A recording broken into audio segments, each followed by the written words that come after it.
On this edition of Living by Design, host Kathy Holloway Hill sits down with her guest to discuss their new book about the very controversial topic of abortion. So my journey started in the 90s. You don't have a baby until after you're married. They share their stories of guilt, shame, remorse, and their journey to understanding God's forgiveness and restoration on this episode of Living by Design. Living by Design with host Kathy Holloway Hill. Kathy is a strong, powerful voice. She entertains, informs, and inspires her audiences everywhere she goes.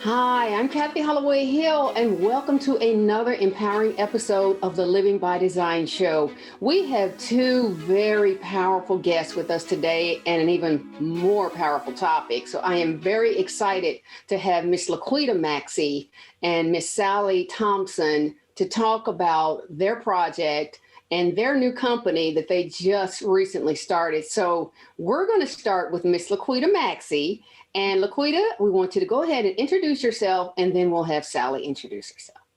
Awesome. Thank you, Kathy. Laquita Maxey and Sally and I are owners of SNL Storytellers, LLC, that we started in 2020. We're going to talk more about our first project, our book collaboration, The Aftermath. And we'll be talking about stories of God's grace and freedom after abortions. Great. And Miss Sally? Hi, my name is Sally Thompson, and I'm honored to be on your show. As Laquita said, we started this project because, for one, we're, I wouldn't say a victim of abortion, but we have experienced an abortion, and our heart goes out to other women and men and families who have experienced abortion. So we started this project, the Aftermath book, to help share the stories of God's grace and healing after abortion, because there is healing after abortion. You know, this is a very, very critical topic. And the reason I say that is because for me, it's one of those things that people tend to keep silent. And they hold that pain in for years, sometimes decades, sometimes their entire life. Sometimes they take it to the grave. Yes. And just like every other emotional trauma, that is in the category of emotional trauma. It's something that, you know, just really can destroy your emotional health, your mental health. So either one of you, Laquita or Sally, just talk a little bit about your own experience and what motivated you to do this now versus 10 years ago, 5 years ago. Awesome. So my journey started in the 90s. I was in college, graduate school, and had a unplanned pregnancy.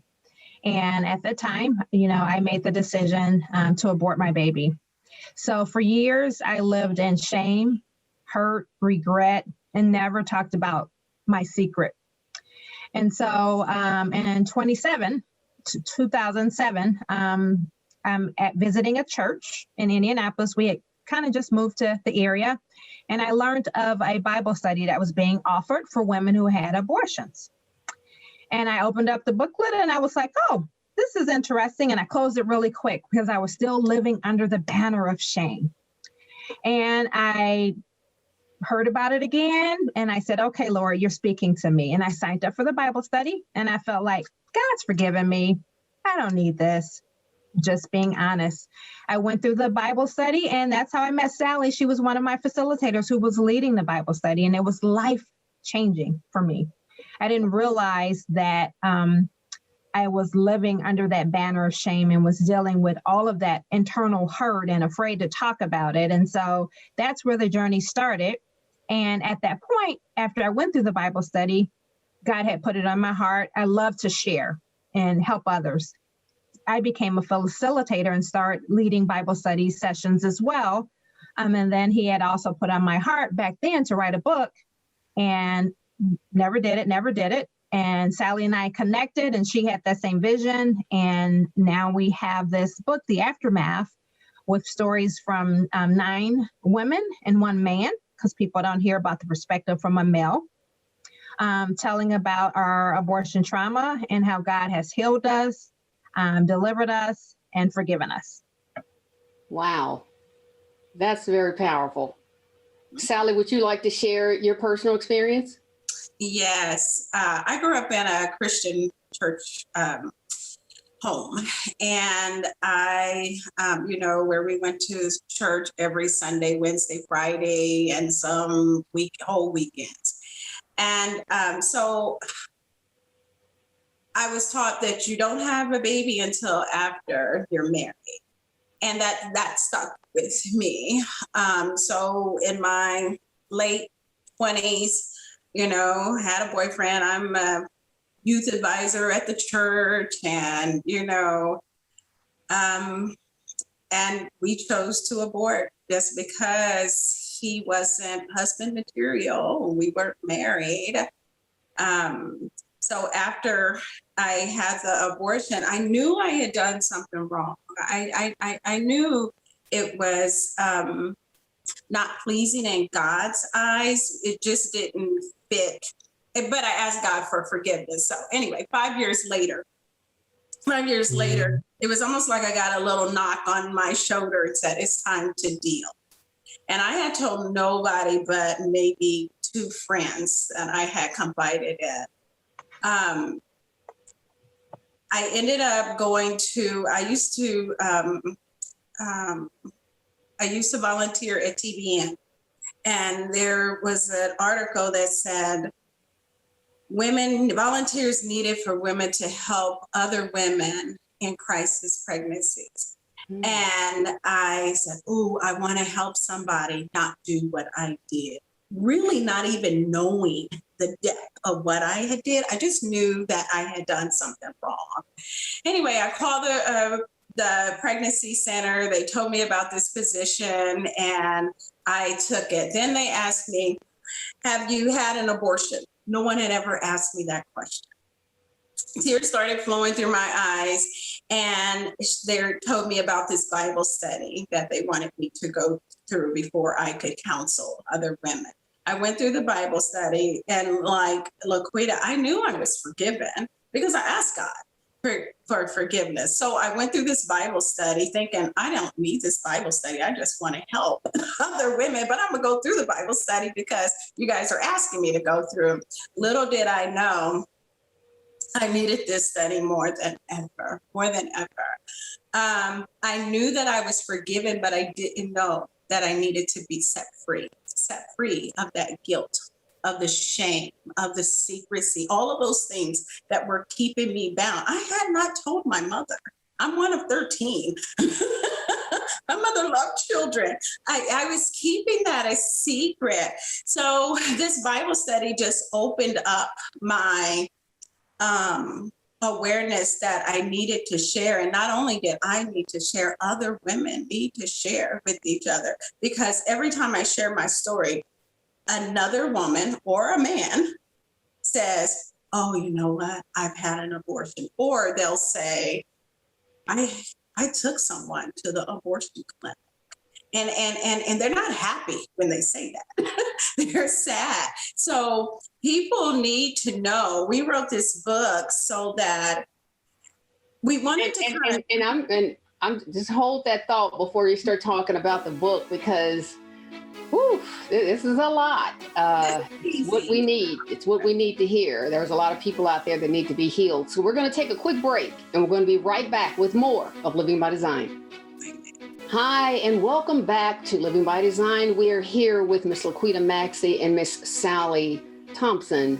And I am really, really excited about this topic because there are so many people that are going to be healed and just rejoice and have joy in your heart and your spirit from this situation, because I know there are a lot of people out there who need this. So either one of you ladies, let's talk about the book. I want to know about some of the other chapters, because it is a compilation, right? You have how many other writers share their experiences? So it's total 10 of us. We have 9 women and 1 man. Okay. And would you mind sharing some of the chapter topics? Absolutely. The titles. Absolutely. So the book is The Aftermath, Stories of God's Grace and Freedom After Abortion. And so our first chapter is by Sally Thompson, I Didn't Know. And the second chapter is by myself, Laquita Maxey, One Dead, One Wounded, My Heart Restored. Our next chapter is by Nikki Cornett, Alone and Afraid. The next chapter is by Linda Crawley, Ashes to Beauty. The next chapter, Unbreakable Butterfly, by Mia Elizabeth. The next chapter is by Latanya Brock, My Brokenness Silenced Me. Our next chapter is by Michelle Montgomery, Fractured and Free. The next one is by Taryn Newby, Lost, Looking to Be Found.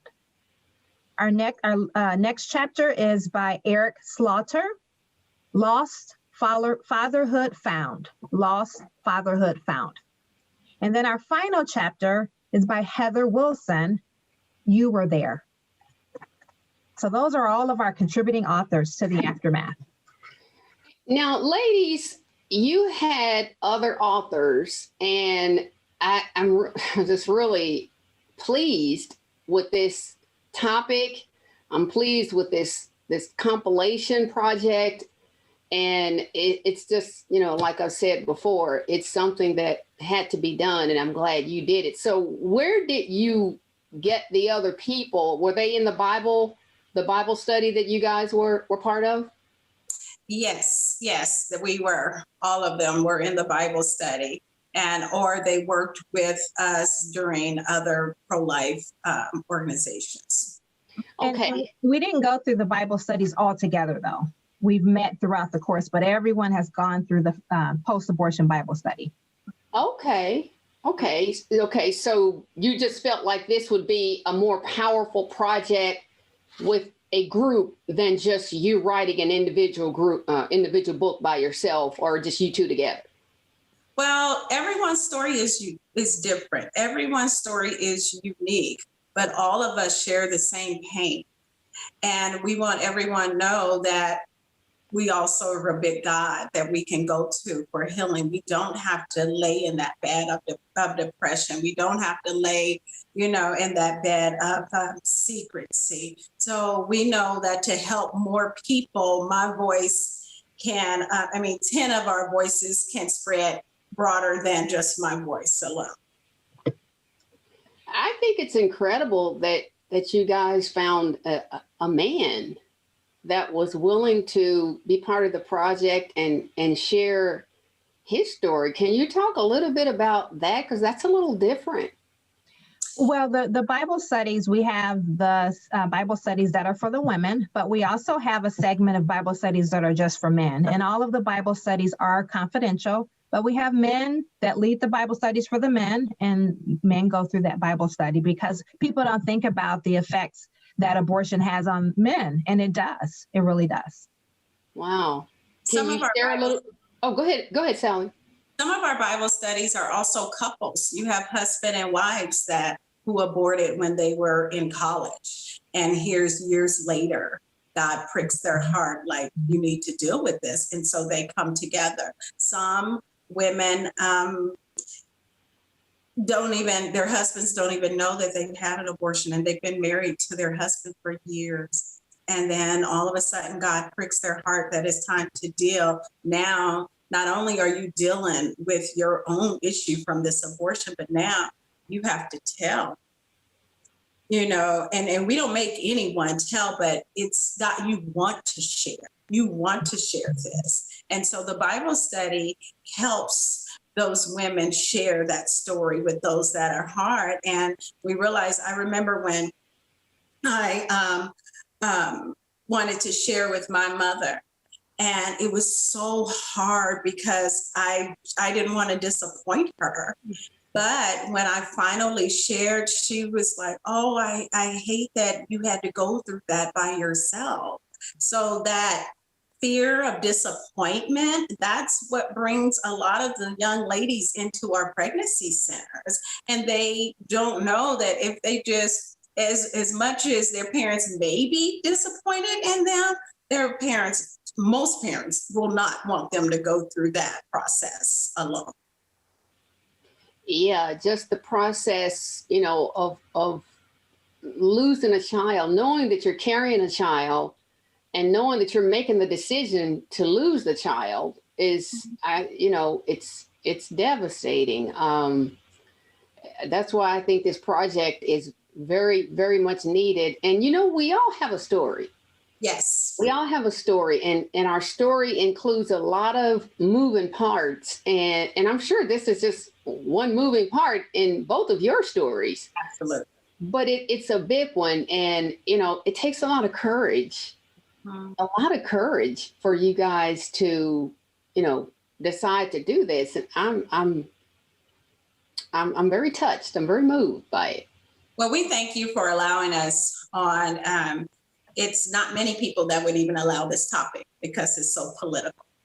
And so we appreciate you for allowing us to be on, because we believe that so many people, men and women, even grandparents, are affected by the loss of their grandchildren from abortion.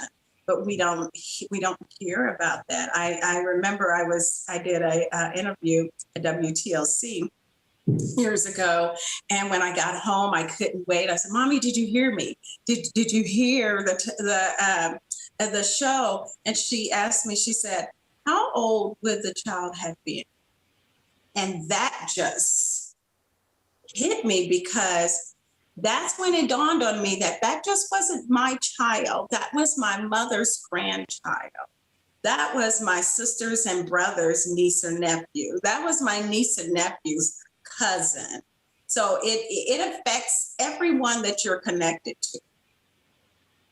Yes, absolutely. And I would think, especially as a teenager, as you're going through it, it may be a relief, at the time, but then as years pass, it becomes a burden. So that's why this is so very important. But ladies, we're going to take one more quick break, and we're going to be right back. So don't go anywhere, because this is a very, very important topic. We'll be right back.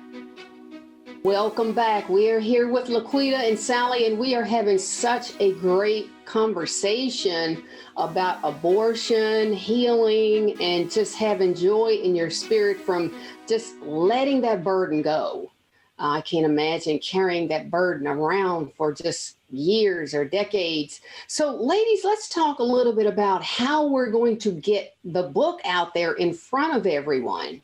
So, what type of events have you already had, and what type of events do you have coming up to launch the book? Awesome. We had an amazing virtual book launch on yesterday. And we had the honor of having some amazing keynotes as well. Dr. Alveda King, the niece of Dr. Martin Luther King Jr., and Linda Cochran, who is the author of the Bible study book, Forgiven and Set Free. And all of our authors were able to speak, and it was an amazing virtual event. However, we're going to have some more upcoming events. We're planning on doing a safe, social distance, in-person event this summer. And perhaps some additional virtual launches. Wow, that's awesome. That's great. Now, I know we'll say it again before the show ends, but let's just go ahead and say it now before we get too excited into the topic and the conversation. What is the website, or can they order from your website, or is it on Amazon, or where can they buy the book? theaftermath.com. And they can go to the website to buy the book, or they can order on the website. We have the contacts of all of our authors, and they can pick an author and they can order from them, or they can go to Amazon and purchase the book as well. Oh, okay. So each author has their own contact information for their specific chapter. Yes. Okay, excellent. Is that an excerpt by any chance? So it's our authors, everyone can buy, like, for example, if someone knew one of the particular authors, Yeah. they can buy directly from the author, the full book. Okay. Yes. So you have books now that, if someone wanted to order now, you're not like taking orders, but you can actually place the order and the book will be sent out. Right now, we're still in the pre-sale, and so we're taking orders, and the books are $14.99. And then in late April, the books will be available and directly shipped to the individuals who purchase. Excellent. And now, then go ahead, Sally. I'm sorry, then they would be $19.73. And we chose that price because that's the year that Roe versus Wade, that abortion became legal. So 1973, yes. Okay. And, I just wanted to make a quick comment about something you said, Sally, in our previous segment. I don't want this to be politicized. And I think we're living in a time now where there are entirely too many situations that affect our emotions and our mental health that are being politicized, like the coronavirus, for instance, and the vaccines and now this. And, it's just too many things that, politics are getting in the way of people having an opportunity to heal. So, for that, I applaud you both, because nobody wants to take on a topic that is controversial or, is being politicized. So, yeah, that's something I'm so glad you did not allow to stand in your way. Absolutely. And it's difficult every year that it's time to vote, because abortion.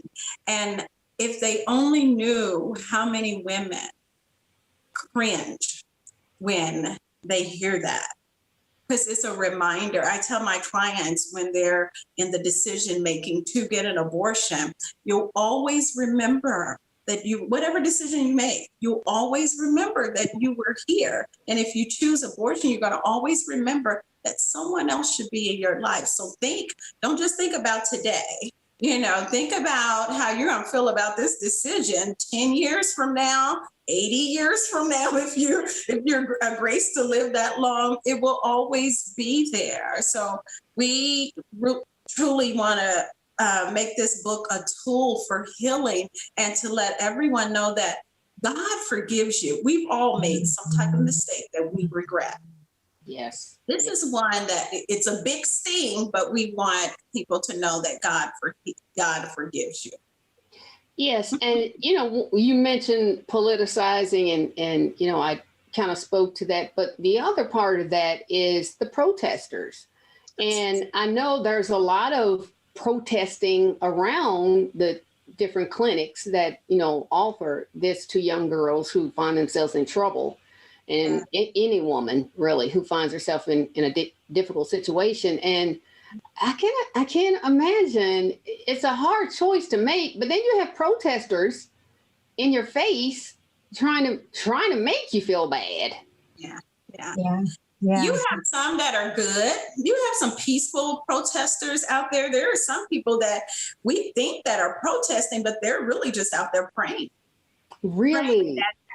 Praying that God will change the hearts, because they know what the end of the story is going to be. They know the aftermath. You do have some evil groups out there that are showing ugly pictures of aborted babies, which I don't like to see. So I have worked with the Right to Life organization, said, hey, we don't want to see those. And they have toned it way down. I do believe there's a time and a place that we do need to see. We do need to see reality, but in front of the abortion clinic, in my opinion, is not the time. Right. Right. And so, ladies, let's just go over once again, because I want to make sure that, everyone has all the information if they want to purchase the book. So let's go over the website one more time. It's theaftermathbook.com. And also, if they can check us out on Facebook. the Aftermath book, if they could like our page, that would be great as well, so that they can stay up to date on our information. And SNL Storytellers YouTube page will be up and running here in the next week or so, and you'll be able to obtain information from there as well. That's great. And do you have any other social media pages? Not at the time. Now that's it. Is that it? Okay. All right. Well, if you have a YouTube channel already, so, I'm sure there will be a lot of opportunities for you to put some more videos up there, testimonials. We'll go for it.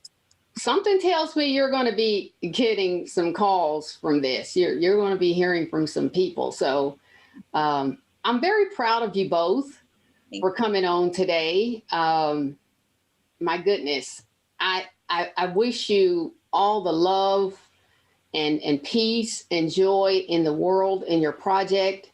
I hope you can help a lot of individuals. I'm not going to even say women anymore, because you have shown me a lot today with your gentleman who wrote a chapter. So I appreciate you coming on today. We love you so much. And we're going to go ahead and sign off for now. We thank you for joining us for this empowering episode of the Living by Design show. And we will see you same time next week with another topic. Good night, everyone.